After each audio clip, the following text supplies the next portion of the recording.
to this, your worst nightmare.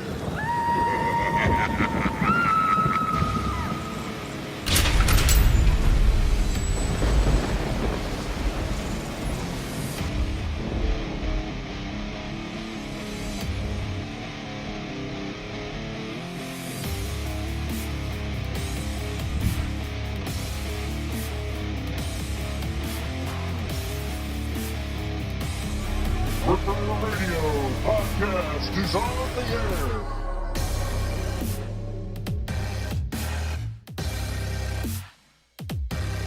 Hello and welcome to another edition of the Ripper Radio podcast. This is your Friday night spotlight edition with ENIME.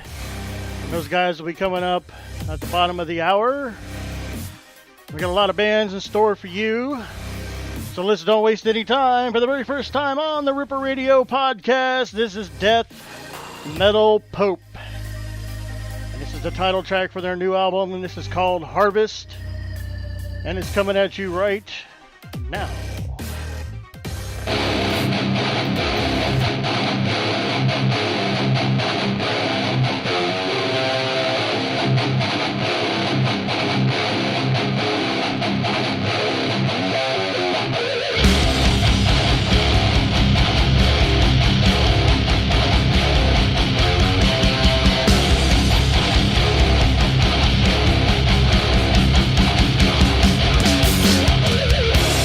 Your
You know, if you live in a world where 53 billion animals are being killed every year, and the best justification we have is they taste good, it's not surprising that we have an awful lot of violence in the world and that people have become inured to it because it's part of our lives.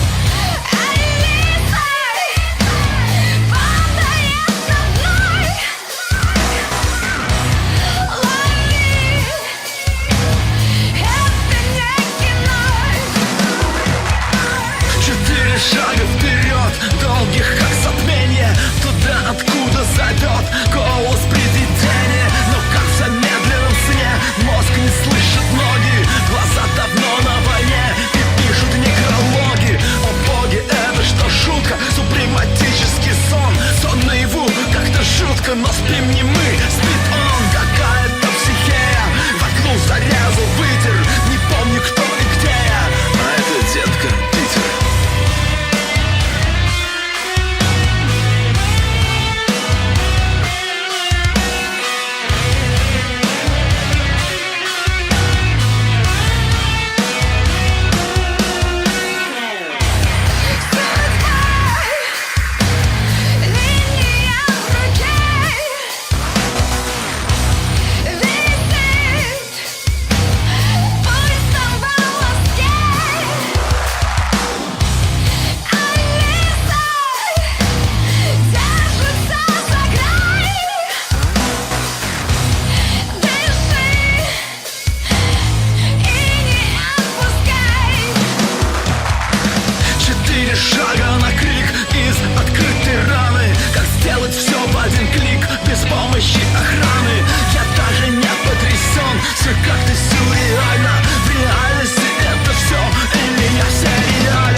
sfere celesti, elevati allo spirito nuovo cosmo di mercurio e sangue. Grazia di luce, isola in oceano di pace.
Alright, that was Euphoria with Hater. Before that we had Soundstorm with the Dragonfly. ZEPHYRA with Gone by Dawn. Moscow's Own Slot with 6 More Steps. Vent C with Ascend.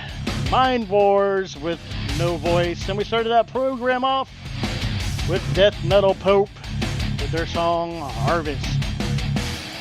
We're just seconds away from our Friday night spotlight with Enemy. And we'll be right there with Gray here in just a second. Hey guys, my name is Frank X, and you're listening to the Friday Night Spotlight Show. It's time for the Friday Night Spotlight on Ripper Radio. The following program is closed captioned for the thinking impaired. It's time for the Friday Night Spotlight, and this week's Friday Night Spotlight is Enemy. We have Gray from the band Enemy joining us live on the air. Say hello to the peoples. How we all doing out there, folks? This is Gray here from Enemy, and it's really nice to be with you all this evening. Shout out to Rick guys at Ripper Radio for making this possible. Yeah, thank you.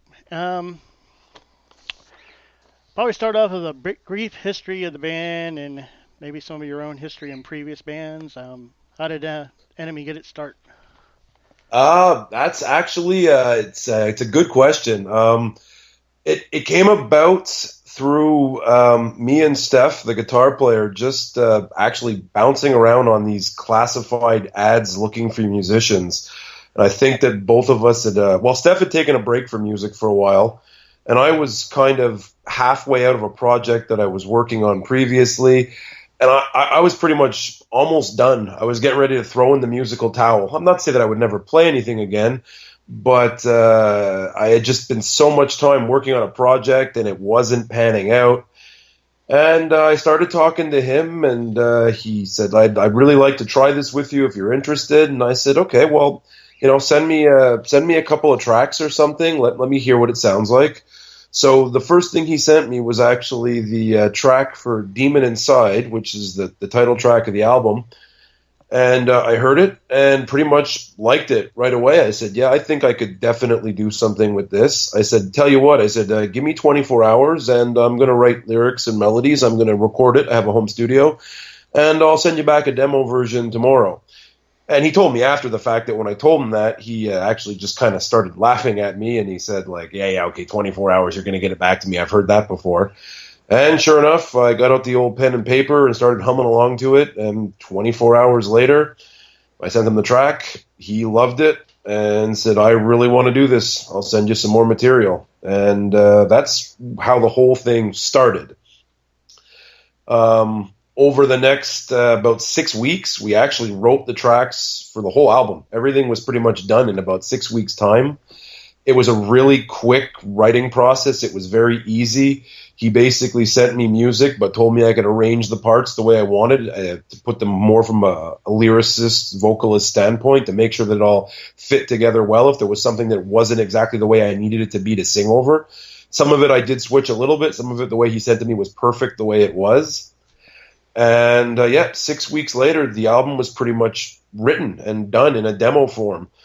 The hard part came after that when we said, okay, well, we've got this album now. We've got to get players and guys that can play to this level and, are going to want to do it with a smile on their face. And there's always that issue of compatibility because, anyone or knows anything about music knows that you can pretty much write music with anything, but to actually make it stick together and hold and feel like a band, there's got to be somewhat of a brotherhood there, I guess you could call it, like a camaraderie amongst the guys. I've had bands where that hasn't happened. This one, the guys all like each other, but it took us a long time to find the guys. I think Steph probably went through 3, 4, 5 bassists before he found Rob. That was a really nice fit. Rob is like the typical best friend kind of guy. He's always got a smile on his face, always wants to play, very enthusiastic about everything, good bass player, solid. And that kind of worked out. Pretty much from as soon as he met Rob, he's like, yeah, I think this guy's going to be the one. And sure enough, like after a couple of times them getting together, it panned out perfectly. They went through a few drummers to find Eric. And I mean, Steph was the guy, the guitar player that was really doing all the legwork behind the project, in a sense that I had just came out of looking for band members and ending up having a blowout with my band. And I said, look, I'm in, but you're going to have to find these guys. I can't do this again and just like spend years of time searching. And he had the patience, the drive. He put it all together, and he really just found the guys to make it work. It took him about a year and a half. Finally, I guess after a year of searching, like he got Rob first, and then Eric came in, our drummer, later. And Eric is fantastic. Eric is the drummer that I've been wanting to find and wanting to play with for the past, 20 plus years. Great attitude, easy to get along with. He's a rock solid drummer, bang on, tight. You couldn't ask for a better guy, easy to work with, fit right into that brotherhood kind of thing that I was talking about. It was literally, I got a call from Stefan saying, this is the guy. Will be complete. This is the guy. He said, you got to come in next week and jam with us. They did one jam without me just to bang out the music. I went in the next week, sang the songs with the band. We went from the album start to finish on our second jam, and that was it. It was a done deal. They said, okay, let's start recording this thing. And they went into the studio a couple weeks later and started laying down the drum tracks. And that's pretty much where it ended up. It was a long 2-year journey. After 6 weeks of getting it all written, it took another year and 10 months to actually put the rest of it together. But here we are. The album's done. Wow. That's pretty cool. So what would you consider your major influences on your writing style or vocal style? Well, that's actually, if you're asking me personally, I come from back in the day, because I was a guitar player before I was a singer. I actually played guitar in a band for years and switched over to singing because I couldn't find a singer. So my earliest influences, mind you, I guess you would call them vocal influences, being a singer as well. I was hugely into stuff like Queensryche back in the day. Operation Mindcrime is my favorite album of all time. I liked a lot of the prog stuff back in that era too, the Dream Theater type stuff. And then I went into the heavier phase where I got into the stuff that was more like Pantera and that type of music. And then it just, I guess it sort of evolved from there, where I got into like the Skid Rows and those type of things. And I always was very much liking certain singers. I always went for the singers that were a little over the top, whether it be they could, like sing higher or they had a lot of power. And never actually myself, contemplating myself ever actually being a singer. I was always the guitar player and just kind of loved these vocal styles.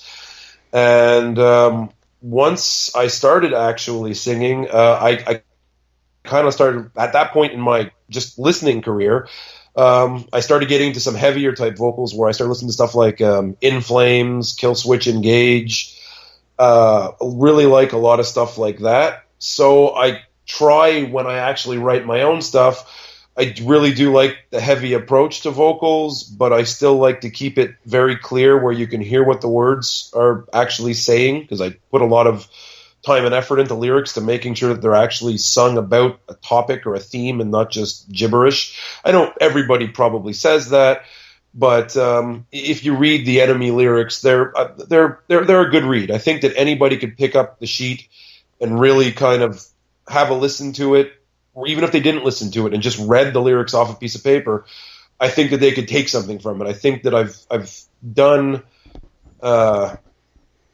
decent job in finding a spot with this album, kind of states where the world is at globally, and that's really where I am. That's where my headspace is at when I was writing it from a lyrical and vocal standpoint.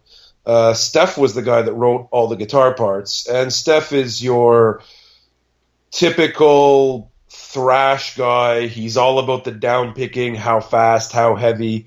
He's very technical. He's very tight, very clean, takes pride in his down picking. And I know that, trust me, he's listening to this right now and he is laughing his ass off because I told him I was going to bring it up. Because we always have this conversation. I'm like, oh, Steph, you got to listen to that. It's good down picking. And he giggles every time. But yeah, he's definitely a thrash guy all the way. He's into the Slayers and Exodus and some of the old hardcore stuff too, even some of the really fast punk stuff from back in the 80s, 90s. So he pretty much took all those things and he combined that to make the writing style and threw that at me. And it was kind of funny because when I was talking about like the vocal styles he likes and he's talking about like, well, I'm into Slayer and stuff like that. And I'm like, okay, but you went and listened to what I did, and you know that I really don't sing that way, right? And he's like, no, I know you don't, but I think this will be good because the music is got my old school touch to it, but maybe if you put a little bit more of that modern twist on the vocals, maybe we can find a way to take that good old school thrash type sound and put a little bit of a modern twist to the vocals on it, so it's good to the people that really like the old Metallica and Megadeth and Slayer, you know, the big four type stuff, but maybe we can attract some of that like more modern, call it Slipknot or any one of those more modern metal bands, if you will, and blend the two styles where we can maybe get some of the audience that's the guys that are like, you know, the 35, 40, 45, 50 that listened to the Metallica back in the day, as well as some of these 18, 19, 20-year-old kids that are listening to stuff like Slipknot these days. So that was kind of the game plan when we put all this thing together and recorded it. That was what we were kind of aiming for. Yeah, speaking of the album, it's called Demons Inside. Just one. There's only one theme. Sorry. Demon. I have a habit of putting S's at things. We're going to go ahead and play a song from that album. This is Break the World. Would you like to tell me what that song is about, and then we'll play it? Yeah, Break the World is basically about a little bit of a touchy subject, but most of the songs on the album are.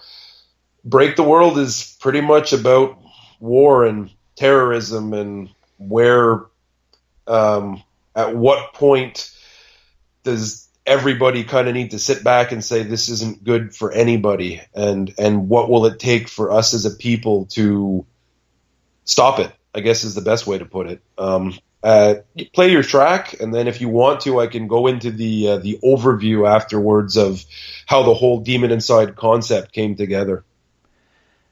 Alrighty. Well, this is Break the World from Enemy, coming at you right now.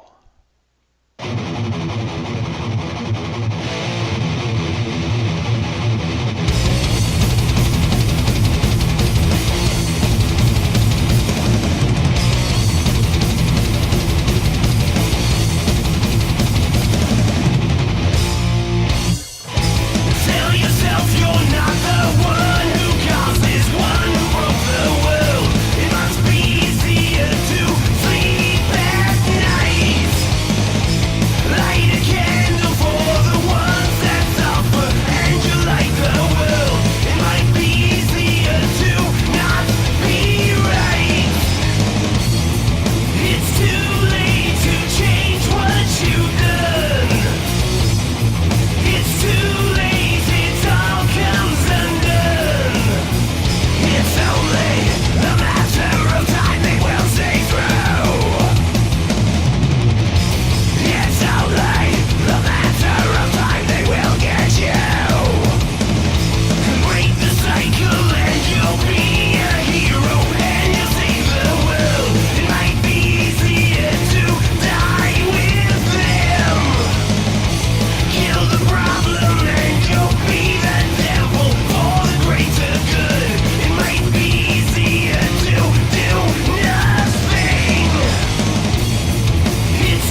All right, that was Break the World from Enemy.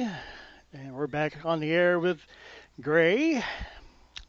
So you'd like to tell everybody like this is a concept album. You'd like to go more depth on what exactly the Demon Inside album is about? Yeah, sure. Basically, I guess what it boils down to, the first track on the album is the Demon Inside track. And if you go to our webpage, there's actually like a paragraph, and it's just the overview of what the album is about. It talks about the horrors of the world. Most of the album is pretty dark. There's topics of terrorism, war, pedophile, religious differences between people that cause fighting. There's something about September 11th in there. Columbine High School, there's something about that in there too.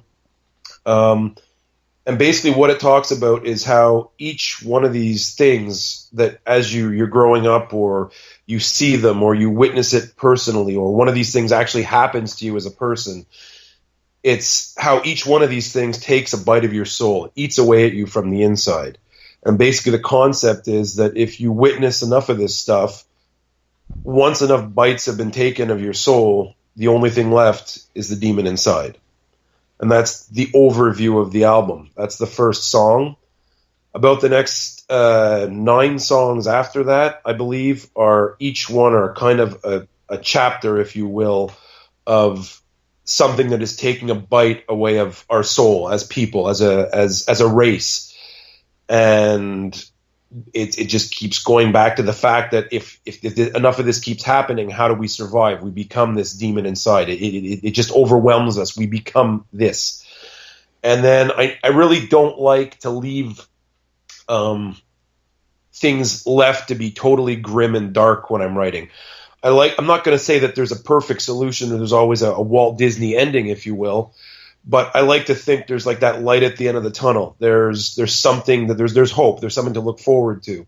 So the last 2-3 songs on the album are basically about coming together, overthrowing these horrible things that happen, and just making the most of your life, not waiting for these bad moments to happen, to go ahead. And you can't go back. You can't relive your life. You've only got one shot to get it right.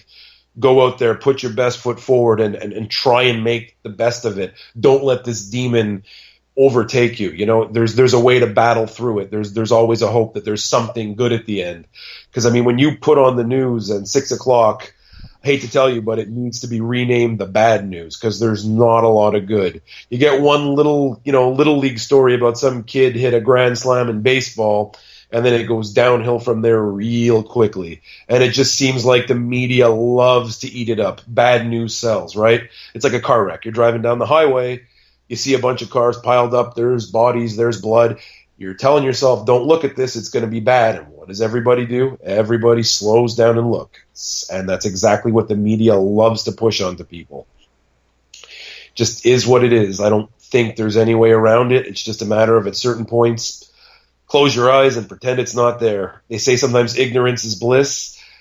And I think if you can just shut that one part of your mind off and pretend that these things don't happen.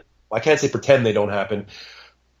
Know that it happens, but don't let it get to you, I guess, is the best way to put it. And don't let that overtake you. Don't let the demon become you. Don't join that whole way of life. Just step around it and survive. That's the only way to be, especially in today's world with the chaotic situations going on in the United States, for sure. All kinds of people protesting everywhere. It's kind of crazy right now. Absolutely, it definitely is.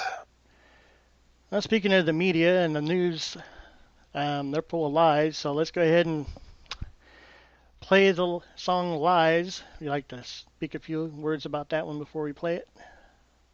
Lies. Yeah, this is a really touchy subject a little bit here for me. Lies is a song that I wrote about a teacher that I had when I was in school. that about 25 years later, we found out he was a pedophile. And he's in jail now, years later. He was caught. He ended up in prison. And it was a guy that I knew. And I always thought he was a little weird, but I never knew he was weird to that extent. So I decided to put this song, I guess you could say, in his honor. And I could go a little deeper into that, but it doesn't touch me personally, but I found out after the fact that somebody I knew was one of his victims, as we can say. So the song actually hits a little closer to home, and I didn't actually find out that somebody I knew was one of his victims until after I wrote it. So it's a little grim for me, but yeah, go ahead and play it. All right, here is Lies from Enemy.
And we're back.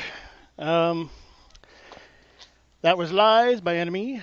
And I was kind of wondering, so what's the Canadian metal scene? What's that like up there? It's every place I talk from different places around the world, everybody has a different take on how their country's metal scene is. And I was just kind of curious what your take on the scene in your country is. My problem with the Montreal scene specifically right now, if you're talking about Montreal, Quebec, not just Canada, is it seemed to me like there was a much bigger metal market back when I was let's say in my late teens, early 20s. You could go out to a bar down in the main area of downtown Montreal and you could literally pick and choose which band you were going to go see that night. There might have been a big name band in town, and there was probably about 5, 10, 15 other smaller local bands or semi-local bands that were playing at various clubs, and you could just go anywhere and get a metal show on almost, I'm not going to say any night of the week because Monday, Tuesdays or whatever, then there's never too much happening. But anywhere on a Thursday, Friday, Saturday, even Sunday night, you could always find something. It seems like the scene around here lately, there's not as much metal. It seems like people are going out to the dance clubs more. the clubs, there was a couple of clubs in Montreal that used to be, like one, for example, it was called Le Brick. And it was a massive metal bar. It was a bar, but it was a big bar. I saw bands like Badlands in there, Alice in Chains played there, Lynch Mob played there. It was probably about 2,000 that fit in there, maybe not even quite that much. But the environment was fantastic. And just as one example, that place, probably around the year 2000, turned into like a techno kind of bar. It's just there's no more live music. It's a DJ scratching records, and it's a laptop, And for me, a guy with a laptop is not really music. I mean, he's playing music, but is it a live event? I mean, he hits play on a laptop, maybe scratches a record or two. It's not the band experience that I was used to when I was growing up. Just I guess I don't understand how that could be appealing, but then again, it's a different generation, right? The kids these days, maybe that's their thing. I just find out in Montreal, there's a lot of that right now. There's a lot less metal. I have a friend that plays in a band, and he tours, and he's down in the States fairly often, and he goes down there to play because they can go down there on a bus, and they can drive around, and they can be in one small town one night, one small town the next night, but yet they're getting a couple hundred people come out to their show every night when they play. And around here, Montreal, like that right now, the bars are so far and few between. I mean, it's just, it's very difficult to be a gigging band in this area that wants to get out and play, let's say, a tour aspect of this area.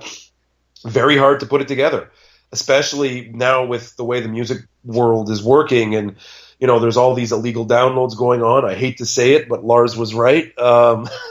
It was the beginning of the end, in the sense that bands used to sign with major labels, and they would get a signing bonus. They'd go in, they'd spend their time, they'd record the album would go out, the band and the record company would make money on the sales, and then depending on your sales, what kind of a budget you would get with your tour support to go out there and play. And now, because there is no real budget for it, because people are just downloading the music for free, the record companies are very reluctant to put money behind a band to get out there and play, because they don't know if they're going to get it back. A lot of the bands sell most of their albums, most of their merchandise at their shows. But it's kind of a vicious circle, because if you can't get out there to play because of lack of funding, you can't sell the merchandise and the CDs that are going to give you the funding to tour. You're stuck in this loop, and it's very hard to get out of. And the record companies don't want to front anymore because they never know if they're going to get their money back. So, I mean, for my area, actually touring is quite difficult. We are hoping to take a swing at it in 2017. We got a couple shows lined up before Christmas.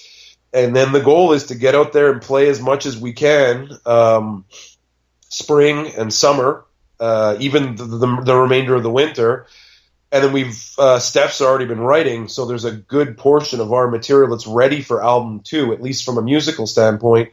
And we're actually hoping to strike with another album before the end of 2017. That is definitely the game plan. And try and get out there and play as much as we can. Obviously, we'd love to get into the States and play as well. It's just a matter of finding a promoter, finding a way to get down there and legally play too, because you need to have permits to go across the border to play. Like if you're leaving Montreal, Canada, to go to the States, you need that permit. And the same thing for American artists that want to come up to Canada and play, you need to get that permit as well. And sometimes it can be a little tricky to get your hands on one of those. But, yeah, it's definitely our goal to get out there and play as much as we can. And Europe is a great place, too. But then again, if you don't have any tour support, it's a little hard to get over there and play. That's for sure. Yeah, I recently read an article where they're making it harder for the Canadian bands to come into the United States. They're making the work visas a little harder to obtain for some reason, which makes no sense to me. And it's not like you're bringing illegal aliens or something across the border with you, but that's what they're doing, and it's kind of hard on the scene. The scene is bad enough as it is. We like to get some bands, different kind of bands coming down here and jamming, because I play a lot of Canadian bands. So Yeah, And it goes the same way for here too. To get the permits for the American artists to come up to the Canada play, it's the same thing too. They're giving permits, but what they're doing is they're charging so much for these permits to come up and play that sure, if Metallica wants to come and play in Canada, they make whatever it is per show, millions. They don't care. They'll pay the permit. But it's harder to get younger bands that are just starting out to play because, again, you've got no tour support. So on top of the fact that you have to pick up the tab for your own bus, your own hotel room, hope and pray that there's people in the bar that are going to buy tickets that night so you can actually afford to eat the next day. And then on top of it all that, the government wants a cut for the permit. You know what I mean? It's like if in a perfect world there would be a way that, the tickets got sold and the government got their cut off that. But no, they want their money up front, right away, just in case you don't make any money. They still want their share, right? Oh, yeah. Death and taxes. Absolutely. The only two things that are certain in life, right? Yeah. All right, I'll just go ahead and play another song from your album. This is The Darker Side of Me. Yes, Darker Side of Me. Yeah, this song got us in trouble. I'm actually glad you put this one on and asked me. It's funny because this song is the one that's about Columbine. And somebody went online because we posted it and we put the lyrics for the song up. And somebody basically tried to tell us that we were condoning school shootings.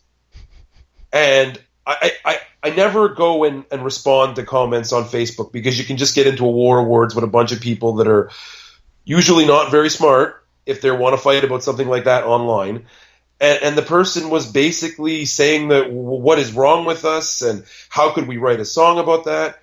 And if you go and read anything on our band page and about the concept of the band, it's the polar opposite. We're not condoning it.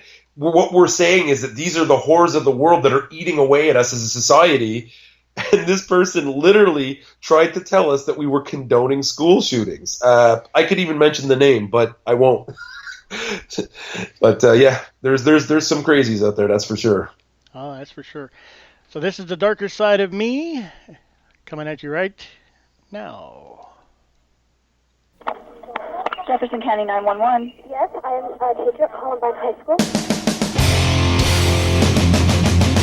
Just take a look at me, I'm broken from the pain you've got me.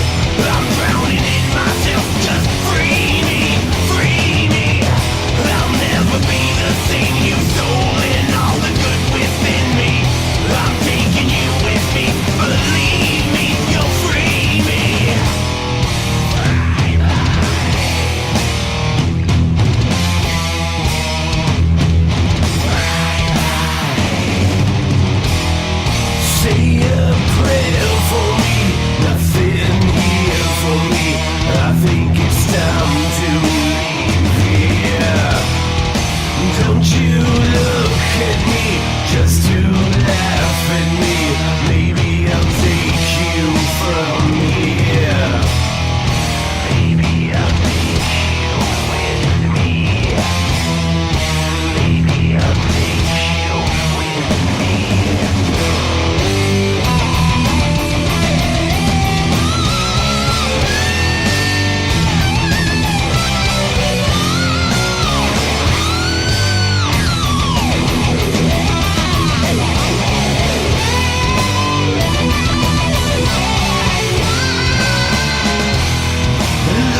this, don't you leave me. You know I'm counting the days. I feel like I'm lost inside here, running around in a maze. When will this torture leave me? You know I'm counting the days. Hey guys, my name is Frank X, and you're listening to the Friday Night Spotlight Show. We're back with Gray from Enemy. So, like, what's like you guys' future goals? You guys looking to, like, eventually get out and tour even further than just the States or, like, Europe maybe? Well, I mean, ideally, if somebody like basically were to tell me, okay, there's a world tour waiting for you, my bag would be packed in 5 minutes, and I'd be waiting at the bus stop. Yeah, definitely, we would go as far as we possibly could. I mean, everybody in this is in it for the long haul, and if we could go to the level where we were, like, you know, touring like half the year and writing and recording the other half the year, I would sign on for that right away. And you want to know what? I don't even need to get rich from it. It's not about the money. As long as I could earn enough money that I could feed my family and like live, sustain myself. I'm not in this to get rich. I mean, don't get me wrong. If I had $1 million, it would be great, but that's not the reason I'm doing this anymore. I think that a lot of people forget the fact that they started playing music for the love of music, especially when you get a lot of these bigger bands. And you wonder why when bands release albums, like the first one has a lot of grit and angst and anger, and you know they really poured themselves into it, and you can really hear when they're angry in a song, you really hear it. And then I think that as time goes by and these bands get a little bit more cushy and they've got millions of dollars in the bank, maybe that's why after a certain time it seems like the struggle is a little less to create that album. So the end game is a little bit less as well. The product is not quite as good because, you know, anything that you really want in this life, anything that's really great, usually there's a fight for it, right? Whether it's a football game or a hockey game, or whether it's releasing an album, or whether it's going to school and getting a doctor's degree. It doesn't really matter what it is. Usually things that are great come with a fight. And when there's no longer any fight to achieve those goals, I think the attitude of people just gets a little bit more lackluster. They tend to slack off a little bit.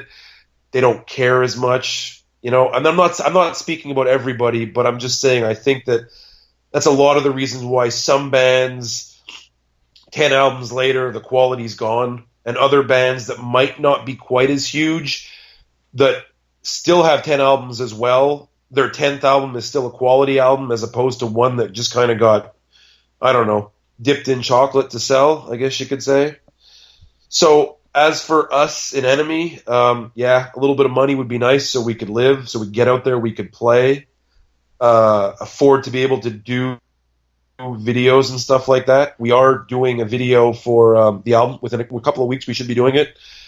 The original idea was to do the video for Demon Inside, which was actually a concept type video to lead off the album. And bottom line, I'm not going to pull any strings. I'm not going to lie to anybody. The reason that video is not getting done, we can't afford it as a band. So we've decided to pick a different song and make it more of just a simple band concept. It'll just be us playing. It'll look good. It'll be quality, but you won't get the story. You won't get the actors. And if we get out there, we can make enough money playing these shows and whatever, we might go back and do the conceptual video after that. It would be great. But, you know, I mean, it all comes down to, can we get out there? Can we play? It's in our plans to do it, but will we be able to? You know, it's a big question mark at this time. We're really pushing all we can. We start in our hometown, and we're going to try and branch out from there little bit by little bit.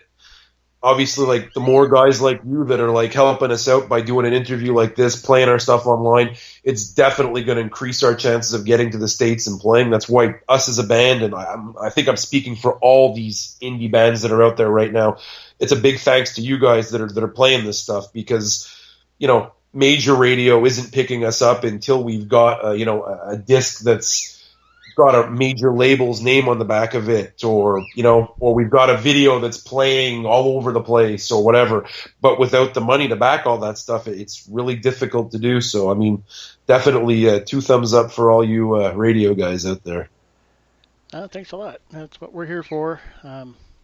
Just like I don't make any money doing this, but I enjoy doing it. So, actually, this show can cost me money, but it's what. Well, that's it. I mean, you only live once, right? If you're enjoying doing it, and that's what I say to everybody I know. Like, just do what you love, enjoy your life. You're only getting one of them. You know what I mean? Like, you can't really regret everything you do. Try and be, try and do a good job along the way. Try and have a little fun, and that's basically where I'm at. Enemy for me is a fun ride. I'd really like this to continue. I'd really like to get a video done. I'd really like to get the second album done. I'd really like to get out there and play. I'd really like to not go to work on Monday morning because I'm going on tour. But it's just not a reality right now, Yep. Speaking of music, we'll go ahead and play one more. And this is Choose a God. Got anything to say about this one? Yeah, this is basically about how religion screws things up big time. And I'm not pointing a finger at any one religion, I'm just saying globally. It just baffles me how everybody can think that their God is the greatest and how everybody else just doesn't seem to have a lot of value, and people have been fighting over this since the beginning of time. And unfortunately, probably will be till the end of time. So, this song is basically about, go ahead, choose your God, pick one. And if you really think that, it's going to be your savior and that's what's going to happen, I really hope that it works for you. Just try not to hurt anybody else that doesn't choose the same God as you do. All right. Well, this is Choose Your God, starting out to your right now.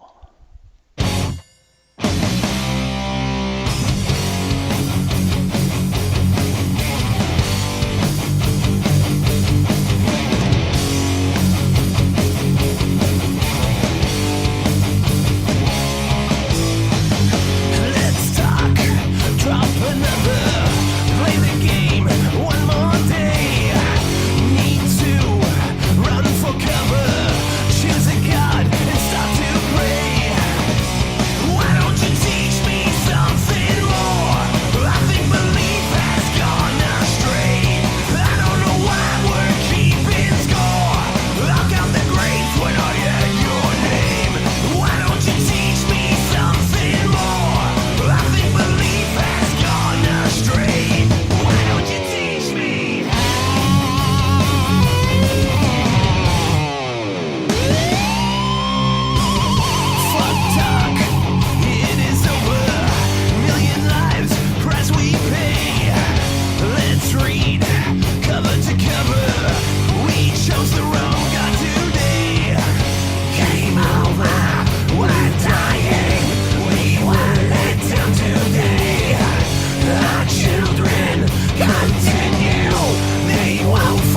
to pray.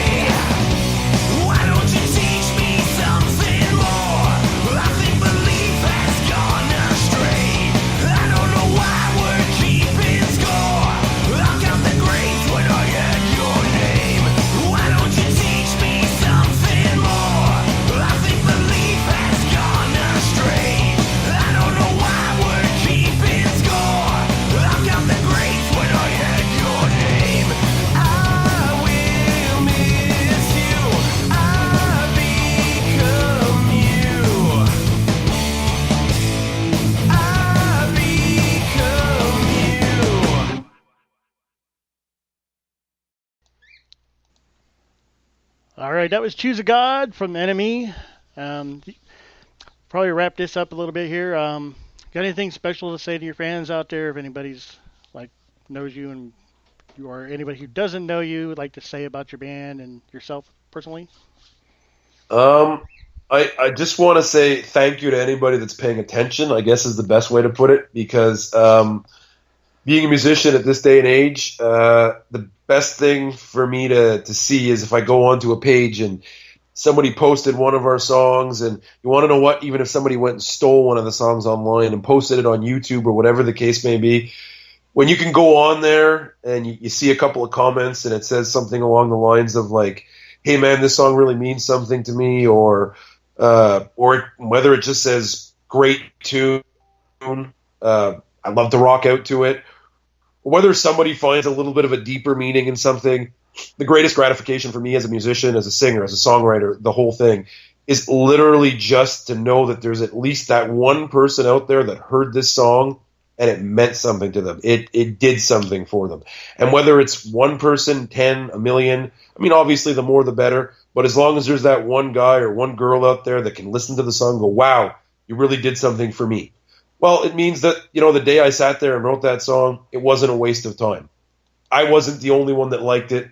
Somebody else can get into it and feel the music as well. And that, as a songwriter, I think is primarily the best feeling you can have. I mean, as I said, if you can make some money and actually get out there and play and tour and make a video, that'd be great too. But I think for me that's pretty much all secondary. It's done out of love first, and whatever else comes after that, that's just a bonus.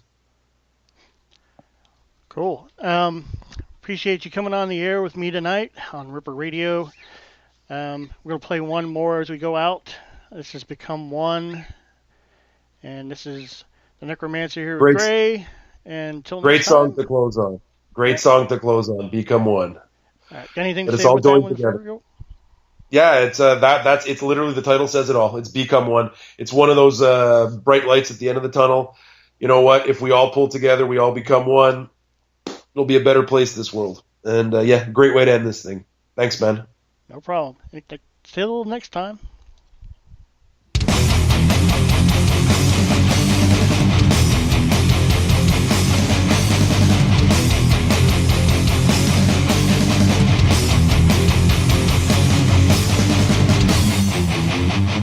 Let me paint you a picture. A world where one must find his own. Stepped on and crushed to non-existence. The one must make his circle grow. You feel it coming. It burns right through. You feel it coming. It's in you. We become one and find a way to stop this madness. We become one. We'll drag them down to their knees in pain. We become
right, that was our spotlight with Enemy. Hope you guys enjoyed that. We'll get back to our normal scheduled program. Get back to the other music that we play here. This is Rob from Enemy here on live with us yeah. here. Cool.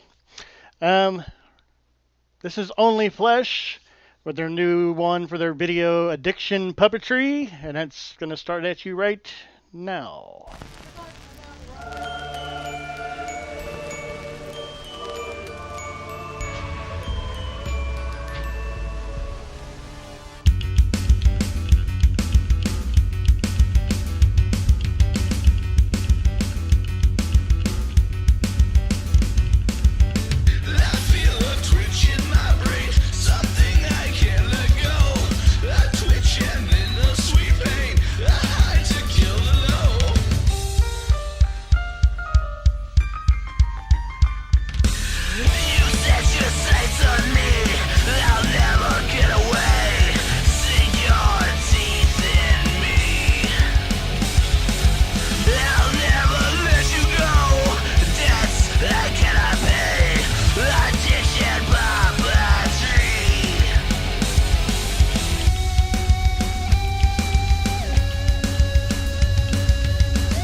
When I die, I'll be alone.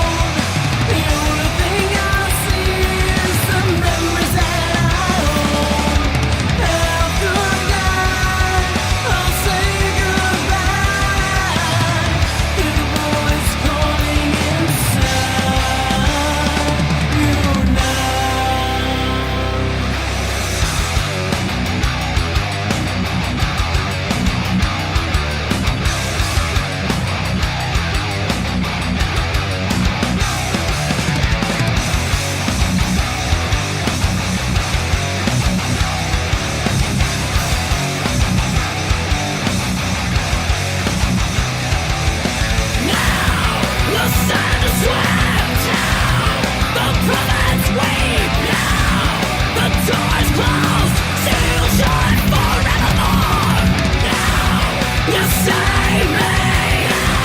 You won't hear me. I'll finish the game. I'll check it out. I enjoy the same.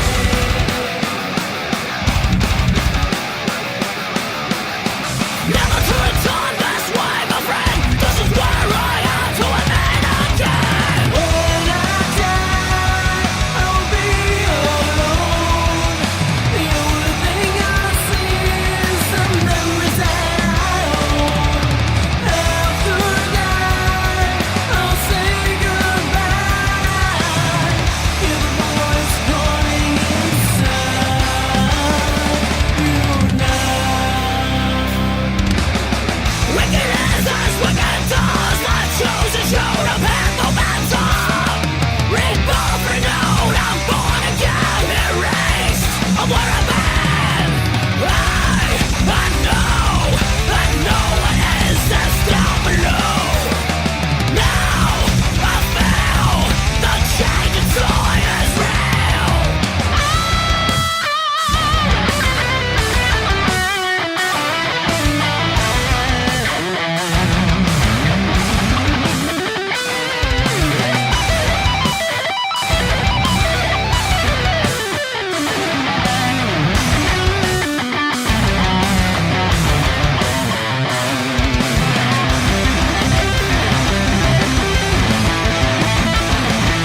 Maybe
this is Raven of Raven's Knock Musics. Are you in a band and would like to be a part of our show on Ripper Radio's podcast? Well, send us an email at ripperradio6@gmail.com. Be sure to include your band info, some MP3s, or any promo stuff that you'd like to send us, and we'll get you on the air at Ripper Radio or on Raven's Knock Music. So send an email to ripperradio6@gmail.com. Hope to hear from you soon. Quote the Raven, nevermore.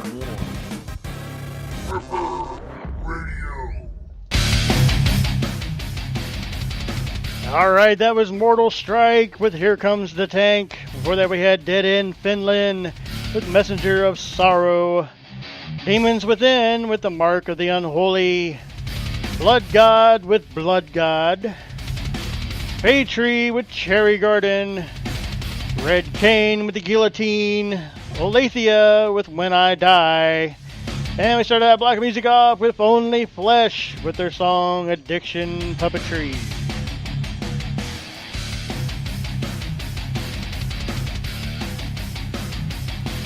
Continue on with some music. This is another new one for the Ripper Radio podcast. This is NUKEM with their song Warwolf. And it's coming at you right now.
some nasty shit we are dealing with. If you understand it, that means you are sick. But if you get a glimpse, it's time to dance. No matter what your stance, this is your new romance.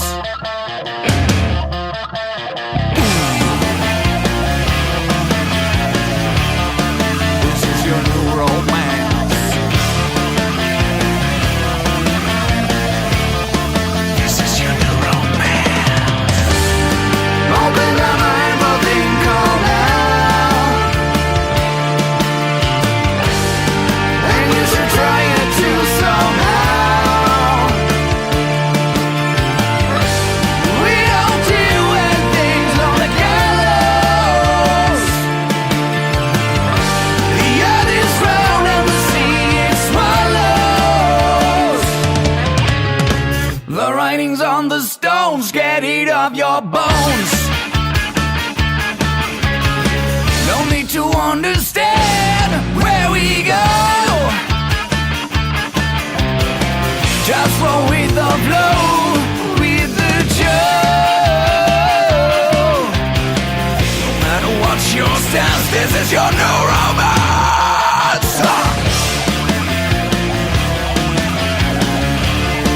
This is your new romance.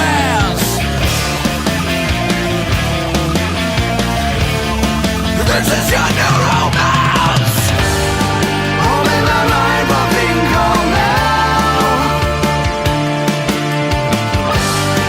And you should try it too somehow. We don't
Hi, I'm Kimon. And I'm Joseph, and we're from STAGEWAR, and you're listening to Ripper Radio.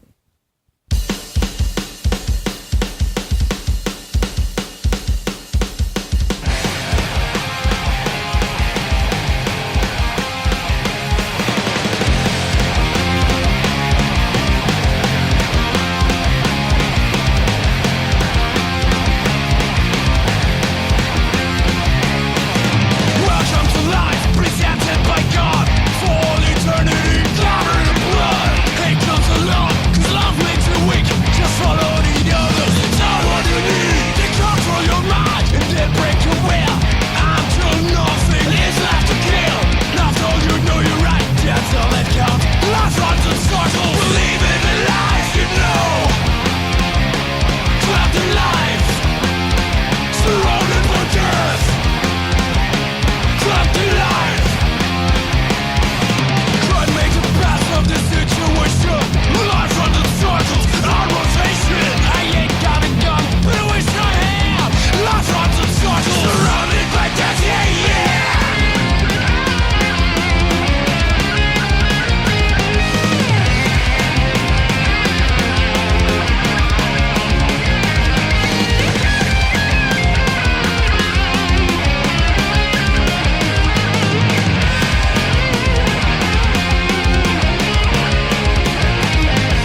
tired of that old t-shirt that just worn out?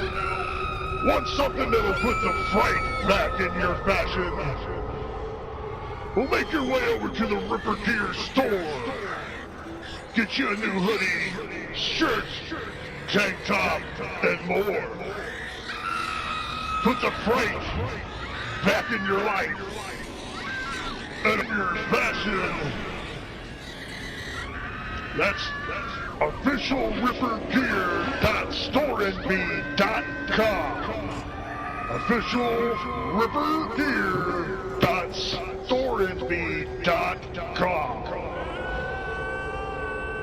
Wear a shirt that's worthy of the underworld today via Ripper Gear.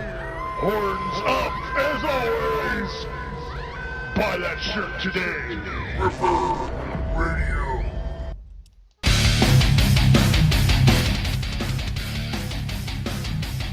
Alright, that was SINTAX with Sway for a Better Day. Before that we had Stage War with Trapped in Life. Seconds, Tucson with Region 13. Somehow Joe would go with Joe. And we started that block of music off with NUKEM and their song War Wolf. And another new band to the Ripper Radio podcast. This is Fusion Bomb with their song Power Source, and it's coming at you right now.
Oh no, it's a defeat.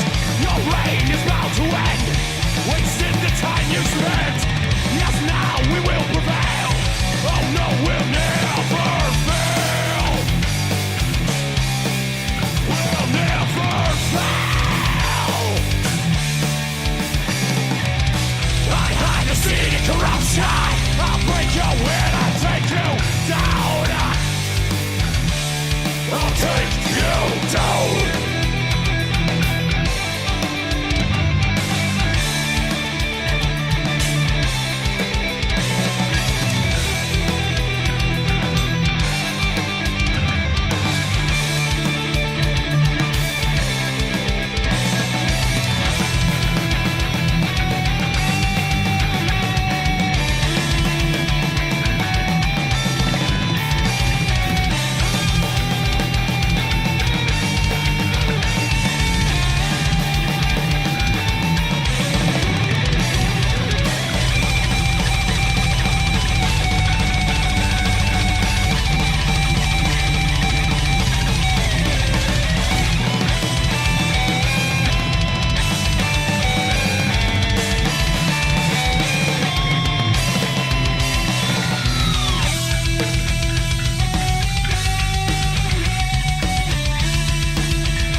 Necromancer from Ripper Radio. If you're just wondering who the hell is being played on Raven's Knock Music, be sure you make your way over to our website at ripperradio.weebly.com. That's ripperradio.weebly.com. There you'll find our band directory with all the bands we play at Ripper Radio and Raven's Knock Music. Also, there's an on-air section for both shows, the Ripper Radio show and the Knock Music show, where you can actually listen to us via the website. And you get to see the track listings of all the bands on the podcast, so you can find the information in the band directory. Get a hold of the stuff that you like here from Ripper Radio and Raven's Knock Music. So make sure you get yourself over to the website. That's ripperradio.weebly.com. That's ripperradio, WEEBLY.com. Ripper Radio.